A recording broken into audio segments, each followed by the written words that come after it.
Goeiemôre broers en susters. Baie welkom vanmôre hier. Dis lekker om almal van julle terug te hê en weer te sien.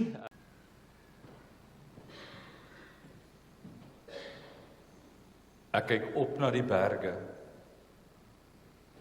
Waarvandaan sal daar vir my hulp kom?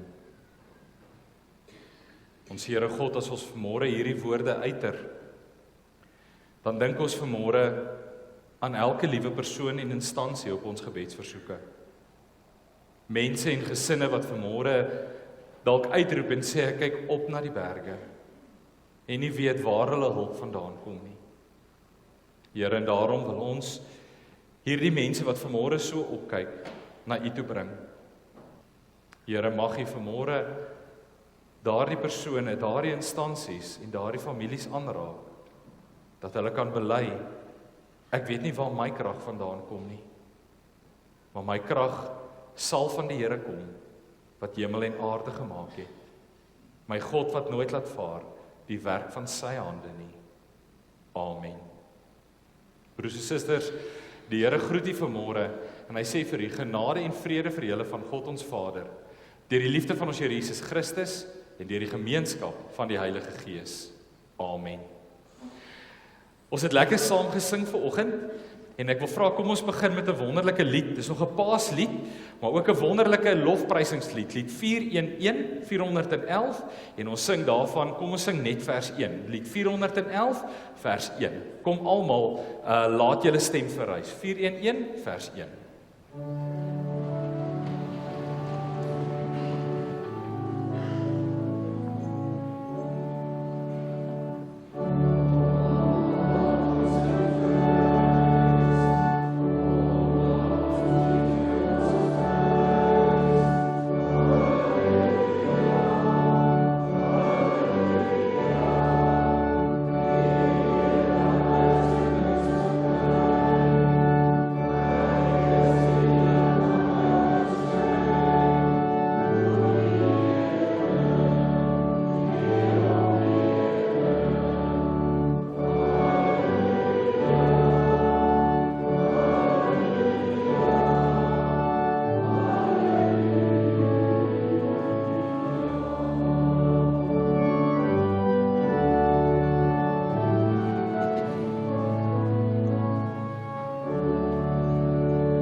Ons teksgedeelte later vanmôre kom uit die boek 1 Korintiërs uit wat Paulus skryf aan die gemeente in Korinte.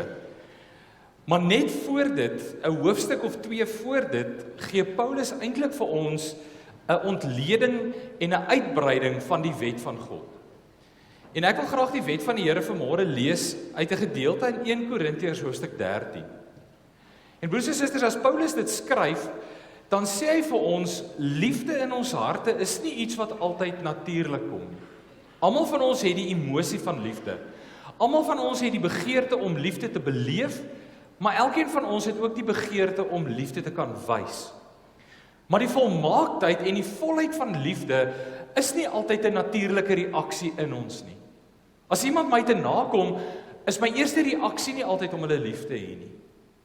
En dan kom Paulus en hy sê vir ons, liefde is eintlik 'n voorreg.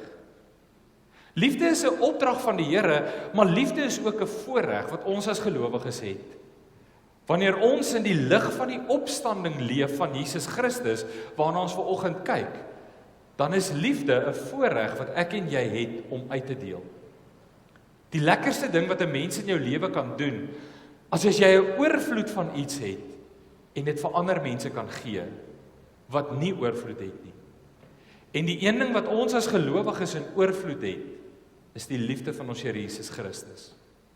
En dit is waarom Paulus wil sê, die liefde is 'n voorreg om te beleef, maar die liefde is 'n voorreg om te kan gee. En dan sê hy so, lyk die liefde wat 'n voorreg is om te kan uitdeel. Hy sê hierdie liefde is geduldig. Hierdie liefde is vriendelik. Hierdie liefde is nie afgunstig nie, dit is nie grootpraterig nie en dit is nie verwaand nie. Die liefde handel nie onwelvoeglik nie en soek ook nie sy eie belang nie. Die liefde is nie liggeraak nie, dit hou nie boek van die kwaad nie.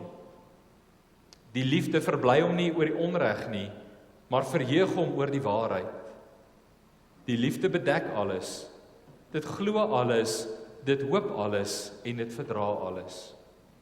En nou, geloof, hoop en liefde bly, hierdie drie, en die grootste hiervan is die liefde. Ek wil vanmôre vir jou 'n oomblik gee, broers en susters, om stil te word. Daar waar jy sit, wil ek vra dat jy 'n oomblik, net jy en die Here stil sal wees. En ek wil vra dat jy vanmôre jou hart, jou gees, jou siel sal oopmaak, om vir die Here te vra, Here, aan wie moet ek gaan liefde bewys? Nie vanmôre vra, Here, wie het my te nagekom en wie kan ek woedend voor wees of wie moet aan my liefde bewys nie. Ek wil vra, jy moet 'n oomblik vanoggend diep nadink aan wie jy vanmôre liefde kan gaan bewys. Luister vanmôre mooi na die stem van die Here, dat die Here een naam op jou hart plaas vanoggend. Een persoon aan wie jy liefde moet bewys. Gee 'n paar oomblikke van stilte. As die Here vanmôre daardie naam in jou hart gelê het, wil ek vra dat jy sit net daar waar jy is en saam met my die tweede vers sing van lied 235. Liefde doen aan niemand kwaad nie. Dis vervulling van die wet. Die gebod mag ons nie laat nie, maar met ywer daarop let. Met die naam wat die Here vanmôre in jou hart gelê het. Kom ons sit net so, dan sing ons lied 235, die tweede vers.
Ons skriflesing vanmôre kom uit die boek 1 Korintiërs uit.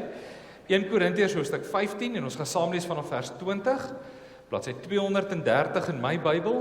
1 Korintiërs hoofstuk 15 en ons gaan saam lees vanaf vers 20. Kom ons bid saam. Ons driemaal heilige God en Hemelvader, Here, ons dankie dat ons as gemeente vanmôre by mekaar kan wees. Here, na 'n wonderlike Paastyd en na 'n wonderlike goeie Vrydag en 'n wonderlike opstanding Sondag, Here, dat ons vanmôre weer hier kan vergader. Vergader om U teenwoordigheid te beleef, om saam met medegelowiges te aanbid, om ons eer en lof aan U te bring. Here, in alles wat ons is en alles wat ons het, aan U te kom gee. Maar Here, ons groot begeerte is ook dat U vanmôre ons siele dors sal les. Les dit, Here, deur die woord en deur die Gees. Here, ons is soekend. Ons is soekend na die waarheid. Ons is soekend na antwoorde. Ons is soekend partykeer na die sin van die lewe. Here, kom vanmôre met die lewende water en voed daardie dors in ons. Van ons is hartseer vanmôre. Van ons is eensaam. Van ons is onseker. Kom vanmôre deur die woord en voed die dors van ons diepste siel vanmôre. Breek die woord vir ons oop. Dit bid ons in Jesus se naam. Amen. Ons tema vanmôre is opstanding. God se herstel van sy meesterstuk. En ons lees saam uit 1 Korintiërs hoofstuk 15 vanaf vers 20. 'n Wonderlike gedeelte, broers en susters. 'n Gedeelte wat ons dalk nie baie lees nie, en ek weet nie of jy al baie preke daaroor gehoor nie, maar hier word van Jesus gepraat as die tweede Adam. En ons ken almal die verhaal van Adam en Eva in die tuin van Eden, en Adam en Eva wat deur God gemaak is, saam met God gewandel het en 'n wonderlike tyd gehad het. En ons ken die verhaal van die sondeval waar Adam en Eva van die boom in die middel van die tuin eet en hoe sonde en oordeel in die wêreld inkom. En dan kom Paulus en hy praat in 1 Korintiërs 15 van Jesus as die tweede Adam. Jesus as die herskepping. Eintlik Jesus as die reset button van die lewe. Nou baie keer Paasfees en Paastyd, Goeie Vrydag en Goeie Sondag is in ons kerkkalender 'n groot tyd, baie opgewondenheid, en Goeie Vrydag is altyd die kerke vol en ons dien die Here, en net so ook Goeie Sondag of Opstanding Sondag, en dan begin die week weer aanloop. Nou ek is seker meeste van u, soos die skole begin het, is hierdie week weer back to normal. Baie van ons beleef so halfe 'n onsekerheid en so halfe 'n gevoel van die hond het nou die kar gevang, wat nou? Ek onthou ek het daai gevoel gehad toe ek matriek geskryf het. Ek weet nie wie van julle onthou dit nie. Jy sien altyd uit na wanneer jy jou eindeksamen klaarmaak en jou grootmenslewe begin en as jy klaar is met matriek. Maar ek onthou daai dag, broers en susters, toe ek my pen neersit in matriek en 'n diep leë gevoel beleef om te besef 'n groot deel van my lewe is nou verby. En dis baie keer hoe 'n mens voel na Goeie Vrydag. Dis baie keer hoe jy voel na Opstanding Sondag. So amper half leeg. Amper wat nou? En ek wil vir julle teksgedeelte lees oor die antwoord op die wat nou. Op die antwoord oor hoe voed God ons siele met Opstanding Sondag keer op keer op keer. 1 Korintiërs 15 vers 20. Paulus begin en hy sê maar nou. So opgewonde maar nou. Paulus gebruik hierdie woord en dis amper asof hy wil uitroep en hy kan amper nie stil staan. Hy sê maar nou, luister, hoor mooi. Hy sê maar hoor hier. Christus is uit die dood uit opgewek. As eersteling uit die wat gesterf het. Aangesien die dood deur 'n mens gekom het die opstanding van die dooies ook deur 'n mens gekom. Net soos almal deur hulle verbondenheid met Adam gesterf het, so sal almal in Christus lewend gemaak word. Ons skriflesing vanmôre sover. Ek wil amper sê, broers en susters, dis Paulus se recharge hierdie. Hierdie vers is amper vir Paulus soos jou selfoon leeg raak en jy dan hom in die laaier inprop. Dis amper Paulus se bekende sin hierdie waarin hy sy geloof herlaai. Elke keer wanneer Paulus moedeloos begin raak, is dit amper asof hierdie verse in Paulus opkom om te sê, onthou die opstanding. Onthou die opstanding. Onthou die opstanding. Nou ek wil julle 'n storie vertel, is 'n ware verhaal. Almal van ons droom altyd dat ons iewers in ons lewe op 'n baie groot skat gaan afkom. Dat jy iewers in jou tuin gaan werk en iewers 'n versteekte skat uit 'n kus uit gaan haal of iewers by 'n vlooimark of by 'n pandjieswinkel iets gaan koop wat van groot waarde is. Nou ek is seker baie van julle het al die stories gehoor van mense, hierdie urban legends wat een keer by 'n pandjieswinkel of by 'n straatverkoping iets gekoop het en dan kom hulle agter die waarde is massief groot en dan as hulle dit verkoop, dan sal hulle ewe skielik skatryk. Nou ek wil 'n ware verhaal vertel. Daar was 'n man gewees met die naam Warren en sy vrou was Minnie Koens. Hulle het in 1958 het hulle bietjie na Londen toe het hulle gereis in Engeland. En hulle was amateur kunsversamelaars gewees, nie baie goed bekend met die kunswêreld nie, maar hulle het van kuns gehou en hulle het 'n oog gehad vir ou kuns en so het hulle deur Londen getoer en so bietjie van veilingshuis na veilingshuis gereis. En net voordat hulle terugvlieg na hulle huis toe, woon hulle 'n veilingshuis by. En toe hulle in hierdie veilingshuis instap, is daar daardie dag 136 skilderye wat op uitverkoping is, wat op veiling is. En hulle kyk toe deur hierdie verskillende skilderye en hulle sien toe 'n skildery wat oud lyk, maar wat op 'n manier herstel is. Iemand het probeer om die skildery te herstel, maar 'n geweldige swak job daarvan gedoen. Nou die skildery se naam was Salvator Mundi. Dit beteken Christus die Redder. En hier was 'n klop skilderye en hulle sien toe hierdie skildery en hy lyk toe oud en hy lyk toe vir hulle mooi en hulle besluit toe hulle gaan op hierdie skildery gaan hulle bied daardie dag. Nou tannie Ria wil vra dat tannie vir my so rukkie die skildery sal opsit. So lyk die skildery. In linkerhand van Jesus is daar 'n bol en in sy regterhand is hy besig om die seën uit te spreek. Nou as jy sien, hou hy sy vingers so. Nou dit was in die vroeë kerk die algemene manier hoe Christene mekaar gegroet het. Jy weet baie keer as ons mekaar in die straat sien, dan waai ons vir mekaar. Maar dis hoe Christene mekaar gegroet het. Ek groet jou in die naam van die Vader en die Seun en die Heilige Gees. En dan staan Jesus met daardie seën. En nou Warren en Minnie stap toe deur en hulle sien toe hierdie skildery. Hy lyk in 'n baie slegte toestand. Iemand het hom probeer restoreer, so hy lyk nie baie great nie. Hulle sit toe 'n bod in op hierdie skildery. In 1958 is die enigste bod van $120. En dit word toe op hulle toegeslaan. En so vat hulle hierdie skildery huis toe, dink jy veel daarvan, die raam hom en hang hom mooi in hulle huis. En so vir die volgende paar geslagte gaan hierdie skildery van geslag tot geslag, van boetie tot sussie en van kind tot kleinkind ensovoorts. In 2005 is daar toe 'n ander familielid wat besluit hulle wil hierdie skildery verkoop, hulle het nou genoeg gehad van hom en hulle sit hom toe op 'n veiling. En 'n man met die naam Alexander Parrish en sy vrou van New York sien toe hierdie skildery en hulle hou toe ook daarvan en hulle sit toe 'n bod daarop in. Nou moet jy die syfer hoor. Hulle betaal toe $1,000 vir hierdie skildery in 2005. $1,000. En hulle vat hom toe huis toe en toe hulle by die huis kom besluit hulle wil die skildery so 'n bietjie laat skoon maak want hy lyk gerestoreer, maar hulle wil sien wat onder die restaurasiewerk aangaan, want dit was baie swak gedoen. En hulle vat dit toe na 'n baie bekende en 'n baie vaardige restaureerder toe. En die restaureerder begin toe om stukkie vir stukkie die oorgeverfde dele af te haal, so 'n bietjie die kleur terug te bring. Maar op 'n stadium werk die restaureerder aan die lippe van hierdie Salvador Mundi. En die restaureerder onthou toe dat Leonardo da Vinci het 'n Salvador Mundi gedoen.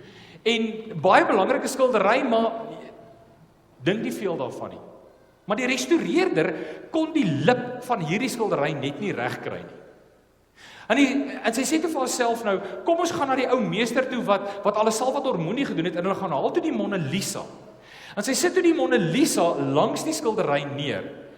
En toe sy hom langs die skildery neersit, toe gaan die lig aan. Want die bo-lip van Mona Lisa is presies dieselfde as die bo-lip van hierdie Salvador Mundi. Sy vra toe vir haar die vraag: kan dit wees? Kan dit die verlore Salvador Mundi wees van Leonardo da Vinci? En toe begin die navorsing. Hulle begin soek en hulle begin met ekstrale en hulle toets die ouderdom van die verf en al die toetse. En daar's een toets wat jy doen om te bepaal of dit werklik die skildery is. Jy kyk na die brushstrokes. Die verfkwashale van 'n kunstenaar is soos 'n vingerafdruk van 'n mens. Jy kan dit nie namaak nie. Niemand kon nog ooit Leonardo da Vinci se kwashale namaak nie. En wat hulle toe doen, is hulle vat toe sy bekende skilderye en hulle oorweeg dit toe langs die Salvador Mundi. En toe kom die woorde: dit is die verlore Salvador Mundi van Leonardo da Vinci. In 2017 verskyn hierdie skildery vir 'n derde keer by Christie's, die keer op 'n veiling. Onthou, in 1958 word hy gekoop vir $120. In 2005 word hy gekoop vir $1,000. In 2017 kom hy by Christie's onder die hamer. Gee idee waarvoor word hierdie skildery verkoop? $450 miljoen. Rofweg 8 biljoen rand in vandag se terme. Wow. Broers en susters, toe ek hierdie storie lees, toe kon ek dit nie glo nie. Ek het die feite 'n paar keer gaan verifieer en is waar. En ek het toe begin kyk en vir myself gevra, wat beteken dit? En daar is 3 dinge wat ek vanmôre aan die hand van ons tema, opstanding, God se herstel van sy meesterstuk, uit die hand van hierdie skildery met u wil deel. Die eerste ene is, die waarde van hierdie skildery lê in die skilder daarvan. Jy sien, vir baie jare het hierdie skildery hande verwissel, mense het daarna gekyk, maar niemand het regtig ooit waarde daaraan geheg nie. In 2017, na die navorsing gedoen is, spring hierdie skildery se prys van $1,000 na $450 miljoen. Waarom? Want die waarde van die skildery lê in die kunstenaar, in die skilder, in Leonardo da Vinci.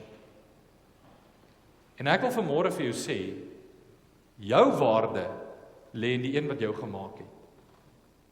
Jy is die kunswerk van die skepper van hemel en aarde. Jou waarde lê nie in wat jy dink van jouself nie. Jou waarde lê nie in hoe gebroken jy voel nie. Jou waarde lê nie in wat ander mense van jou dink nie. Jou waarde lê in die een wat jou gemaak het. En die vraag is, wat is daardie waarde? Jy weet, ek het gaan oplees en so 'n bietjie gaan vra, as jy 'n mens vat, soos jy daar sit vanmôre, wie jy ook al mag wees, en ons kan 'n masjien ontwerp wat jou kan afbreek in jou grondstowwe in. Ons kan jou zap met 'n laserstraal en al wat van jou oorbly is net die grondstowwe waarvan jy gemaak is, die koolstofdioksied in die water en die yster en alles in jou. Ons kan alles bymekaar maak in 'n hoopie. En ons vat dit na 'n handelaar toe en ons verkoop dit. Weet jy wat gaan jy werd wees? Tussen R200 en R500. Dis die waarde van 'n mens se liggaam. As jy die grondstowwe vat. Maar ons almal weet lewe is meer werd as dit. Waarom? Want die Skepper het sy lewensasem in jou ingeblaas. Die Skepper van hemel en aarde het sy asem in jou ingeblaas. En as jy wonder oor wat jou waarde is, dan lees ons hierdie stuk van Korintiërs wat sê Christus is die nuwe Adam. Jou koste was die liggaam van Christus en die lewe en die bloed aan die kruis. Jou waarde, broers en susters, word nie bepaal oor wat jy van jouself dink nie. Oor hoe gebroken jy voel, of wat ander mense van jou sê nie. Jou waarde lê soos hierdie skildery in die een wat jou gemaak het. Die tweede ding. Die restaurasie van hierdie skildery het die waarde van hierdie skildery uitgebring. Jy sien, dit is eers toe die restaureerder met die skildery begin werk, al die ou verf begin afhaal, al die gemors wat daarop versamel het, wegskrob. Toe kom hulle agter, maar hierdie skildery is die skildery van Leonardo da Vinci. En die opstanding van Jesus Christus is die restaureringsoomblik van jou lewe. Die opstanding van Jesus Christus, broers en susters, is daardie oomblik toe God begin het in jou lewe en in my lewe om die gemors van ons lewens af te haal, om ons te vat na die oorspronklike weergawe van die skildery wat hy gemaak het. So my en jou waarde word net ontbloot wanneer ons die restaurasieproses van God begin ondergaan. En die derde ding wat ek hieruit aflei en kry, is die vingerafdruk van die kunstenaar. Hoe het hulle bepaal dat hierdie 'n ware Leonardo da Vinci is? Hulle het gaan kyk na die brushstrokes, hulle het gaan kyk na die kwashale, en toe sien hulle, hierdie is die vingerafdruk van Leonardo da Vinci. Jy het die vingerafdruk van jou maker op jou. Want jy is geskep na die beeld van God. Sonde het hierdie beeld vertroebel. Sonde het hierdie beeld gebreek. Sonde het hierdie beeld met 'n klomp goed kom toeplak in ons lewens. Maar broers en susters, met die opstanding van Jesus Christus het hy begin om hierdie te restoreer en sy vingerafdruk te herstel in jou lewe. Om jou te wys, jy is nie waardeloos nie. Jy is nie verlore nie. Ek is nie klaar met jou nie. Dis waaroor die opstanding gaan. Die opstanding is God se restaurasie in ons lewe, broers en susters. Dit is die herskepping en die vul van ons siele. Dis die voeding van ons diepste behoeftes waarmee God ons geskape het. Dis die vrede wat ons in ons harte kan ronddra. My verlosser leef. Nou, ek wil vir iets interessants vertel van die opstanding. Met Goeie Vrydag het ons die vraag gevra, hoekom moes Jesus aan 'n houtkruis sterf? Baie spesifiek, hoekom? En ons gaan kyk na 'n klomp profesieë in die Ou Testament. Die houtkruis is die vervulling van die profesie van die boom in die middel waarvan Adam en Eva geëet het, moes Jesus ongedaan maak deur aan 'n hout te hang, aan 'n boom. Ons het gekyk na die hande wat mag verteenwoordig, wat die Satan probeer vasslaan aan die kruis, maar dan word dit die greep van genade van God. Ons het gekyk na die voete, na die messiaanse profesie wat sê, God sal jou kop vermorsel, die seun sal jou kop vermorsel, en dan probeer Satan Jesus se voete vaskruisig. En dan ook na die doringkroon, na die vloek van die dorings en die dussels, wat Jesus op sy kop neem. Maar het jy al ooit gewonder, waarom moes Jesus op 'n Vrydag sterf en op 'n Sondag opstaan? Het jy al ooit gevra, wat is die profetiese betekenis daaraan? Want hulle kon Jesus op enige ander dag kruisig, maar God bewerk dit so, en dis die opstandingsverhaal. Jy sien in die Joodse tradisie, in die Joodse kalender, is Vrydag die 6de dag van die week. Nou as jy die skepingsverhaal onthou, en jy dink aan watter dag het God die mens gemaak, dan onthou jy die mens is op die 6de dag gemaak. Dis die dag waarop God Adam en Eva gemaak het. Nou in die Joodse tradisie het dit toe ook algemene praktyk geword om te aanvaar dat Adam en Eva het ook op die 6de dag sonde gepleeg. Dis die dag toe hulle van die boom geëet het. Hoor nou mooi, hoe volledig is God se verlossingsplan. Die dag waarop sonde in die wêreld inkom, die 6de dag van die week, word die dag waarop Jesus die sonde op hom neem. Die dag waarop sonde in die wêreld kom, word die dag waarop God die vloek uitvat uit die sonde, uit die wêreld uit. Want dit is waar Jesus uitroep, my God, waarom het U my verlaat? Dit is volbring. En dan staan hy op die Sondag op. Nou baie mense vra altyd maar, hoekom hou ons kerk op 'n Sondag? Het jy al ooit gewonder? Sondag is die eerste dag van die week. Sondag is nie die 7de dag van die week nie. Sondag is die eerste dag van die week, want jy sien in die Joodse tradisie is Sondag die eerste dag. Wat het God op die eerste dag gedoen? Hy het gesê, laat daar lig wees. Wat gebeur met die opstanding van Jesus op die Sondag? Die oomblik toe dit lig word, het die vroue by die graf aangekom en het die nuwe skepping begin plaasvind. Het die herskepping van God plaasgevind in die lewens en in die siele van mense. Die Sondagmôre, toe dit begin lig word, die Sondagoggend, die eerste dag van die week, het God nuut begin skep. En daarom staan Jesus op die Sondag. Daarom, broers en susters, vier ons as Christene van die eerste dag van die opstanding af, ons Sabbat, ons samekoms van gelowiges, op die eerste dag van die week, as die opstandingsdag van Christus. En dan vra mense altyd, Rian, hoekom is dit belangrik om kerk toe te kom? Hoekom is dit belangrik dat Sondag anders is as ander dae? Want broers en susters, dit is jou recharge dag. Dit is die dag waarop ons die opstanding van Jesus Christus vier. Die dag wat hy die dood se bande gebreek het. Die dag toe hy die duiwel se mag oor jou gebreek het. Dit is waarom ons Sondag vier. Dit is 'n weeklikse dag waar ons kom inprop in God se groot genadewerk. Ons vier die opstanding van Christus saam met die heel eerste kerk in Handelinge.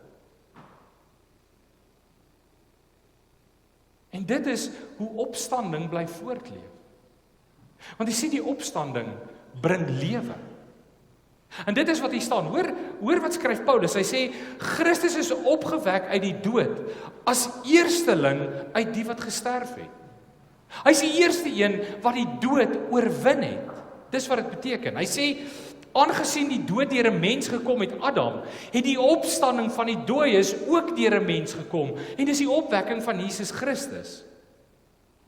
Net soos almal deur hulle verbondenheid met Adam gesterf het, so sal almal in Christus lewend gemaak word. Want jy sien, die opstanding bring lewe. Die opstanding bring nie dood nie. Die opstanding bring lewe. Maar dit bring 'n baie spesifieke tipe lewe. Dit bring 'n lewe van geloof. Dit bring 'n lewe van hoop. Dit bring 'n lewe van liefde. Dit bring 'n lewe van krag. En dit bring 'n lewe van volheid. Kan jy onthou wat gebeur met Thomas na Jesus se opstanding? En dalk is baie van u vanmôre hier wat voel soos 'n Thomas in die lewe. Ek moet met eerlik wees, baie keer voel ek soos Thomas. Baie keer kyk ek na my lewe en ek vra, Here, waar is U? Here, hoekom hoor U my nie? Here, hoekom antwoord U my nie? Ken U daardie roep? Weet jy waar vind Thomas sy antwoord? Dis by die opstanding. Toe Jesus die eerste keer aan die disippels verskyn, was Thomas nie daar nie. En op 'n tweede keer verskyn Jesus aan sy disippels en daar sit Thomas. Maar voor dit sê Thomas, hy sê ek sal hierdie opstandingsding nie glo nie. Hy sê vir die mededisippels, julle kan my almal vertel dat julle vir Jesus gesien het. Ek sal dit nie glo nie. Ek sal dit glo, sê Thomas, as ek self my hande in die spykermerke kan druk in sy hande. Hy sê ek sal dit glo as ek my hand in die sy kan druk waar hulle die spies gedruk het. En dit is wat die opstanding bring. Die volgende oomblik staan Jesus voor Thomas en hy sê, Thomas, vrede vir jou. Jesus se eerste woorde. En dan sê hy vir Thomas, Thomas, kom druk jou vingers in my wonde. Thomas, kom druk jou hand in my sy. Want ek is die nuwe Adam. Ek is die opgestaande. En dis wat die Here vanmôre met jou wil kom doen. Hy wil kom sê, kom versterk jou geloof. Kom druk jou hand vanmôre in my sy in. Kom druk jou hand in hierdie gate. Want die lewe wat ek vir jou bring, is 'n lewe van geloof. Nie twyfel. En jou geloof is nie 'n ding wat jy in jou kop vir jouself uitdink nie. Geloof in Christus is nie the power of positive thinking nie. Geloof is om jou hande in die wonde van die opgestaande Here te druk. Dis wat geloof is. Hy sê ek bring vir jou hoop. Hy sê ek gee vir jou hoop. Jare terug het ek eendag die boek gelees, The Jungle King, van Rudyard Kipling. Ek weet nie wie van julle het al ooit die boek gelees nie. En in die boek sit Mowgli, die hoofkarakter, die seentjie, sit hy met die diere in die oerwoud en praat. En hy vra vir hulle, wat is die sterkste in die oerwoud? Waarvoor is almal bang en waarvoor staan almal op en maak plek voor in die oerwoud? En die diere begin antwoord en hulle sê koning leeu. En die ander een sê nee vir 'n renoster. En die ander een sê nee vir 'n trop stormende buffels. En so gaan hulle aan. En die wyse ou uil sit so en hy sê die sterkste ding waarvoor almal pad maak en bang is in die woud is die dood. Want hy het mag oor almal. En ons almal vrees dit. En dit is waarom Jesus kom sê ek kom gee vir jou hoop. Want ek het die dood oorwin. Ek het die bande en die mag van die dood oorbring, want deur Adam het die dood in die wêreld ingekom, maar deur Christus het die lewe in die dood ingekom. In die lewe ingekom. Viktor Frankl het gesê, he that has a why to live for can bear with almost any hell. As gelowiges sê ons, he that has a who to live for can bear with any hell. Jy het 'n wie om voor te leef. Dis jou hoop. Liefde. Ons het dit vanmôre gedoen as die wet. 1 Korintiërs 13. Ons het almal die behoefte aan liefde. Ons het almal ook die behoefte om liefde te gee. En dis wat die opstanding moontlik maak. Met die kruisiging sien ons die hart van God. Met die opstanding van Jesus breek die liefde van God deur En dit leef in die harte van gelowiges. En daarom is die herskepping van jou lewe geloof, hoop en die uitdeel van liefde. Nie die versameling van liefde nie, die uitdeel van liefde na mense rondom jou. Vierdens, is dit 'n lewe van krag. In 2 Timoteus 1 staan daar, die gees wat God ons gee, maak ons nie lafhartig nie, maar vul ons met krag, liefde en selfbeheersing. Dis die krag van die opstanding. Dit gee jou 'n gees nie van lafhartigheid nie, maar van krag, liefde en selfbeheersing. En dan laastens, dit gee jou lewe. Broers en susters, die opstanding het nie gekom dat ek en jy met suurgesigte rondloop nie. Die opstanding van Christus het nie gekom sodat ek en jy verbitterd en swaar deur die lewe gaan en ons lewe omwens sodat ons net eendag in die hemel kan kom nie. Die opstanding het gekom om vir jou en vir my die lewe in oorvloed te bring. En ek dink baie keer die rede waarom ons so verbitterd lyk, die rede waarom ons glimlagte so gedemp is en ons vrede so beperk is omdat ons nie ons vreugde by die kruis soek nie. Omdat ons nie ons vreugde by die oop graf soek en by die leë graf soek nie. Ons soek dit in wat jy kry, wat jy ry en waar jy bly. In alles wat blink en alles wat mooi is. Wanneer jy jou vreugde soek by die leë graf, sal jy die lewe vind en dit in oorvloed. Ek sluit af. Die opstanding van Jesus is God se herskepping van sy meesterstuk. Jy is sy meesterstuk. Jy is die een wat die vingerafdruk dra van jou Skepper. En deur die opstanding bring hy vir jou nuwe lewe. Hy gee vir jou 'n lewe van geloof. Hy gee vir jou 'n lewe van hoop, van liefde, van krag en van oorvloed. Mag jy dit vind by die leë graf van Christus. Amen. Kom ons bid saam.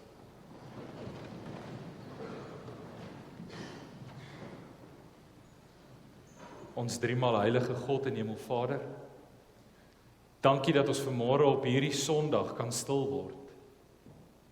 En op hierdie Sondag die opstandingsdag kan vier. Die leë graf. Here, as ons hier instap vanmôre, dan voel ons die teenwoordigheid. Dis asof ons vanmôre 'n blik kry om in die leë graf in te kyk. Krag te kry vir die week wat voorlê, maar ook moed vir die lewe, Here. Dankie dat die leë krag vanmôre die plek is waar ons chargers, ons laaiers kan gaan indruk, Here. Sodat U ons lewe kan laai, kan herstel na 'n lewe van geloof, hoop, liefde, krag en oorvloed. Dankie daarvoor, Here. Amen. Broers en susters, kom ons sluit vanmôre af deur te staan en te sing lied 422 en ek wil vra dat ons vers 1 en vers 2 sal sing. Hierin bely ons die volgende met vreugde, met lofsange. Die Here het opgestaan. Die Here het waarlik opgestaan. Vir sondaars het die Here gesterf, die lewe deur sy dood verwerf. Vers 2, die Here het opgestaan. Vir sondaars het die Here gesterf. Hy het oorwin die dood en hel. Ons kan dit wêreldwyd vertel. Kom ons sluit vanmôre af deur uit ons harte uit vanmôre te bely en te sing lied 422 vers 1 en vers 2.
genade van God ons Vader, die liefde van ons Here Jesus Christus en die gemeenskap van die Heilige Gees sal met u wees en met u bly.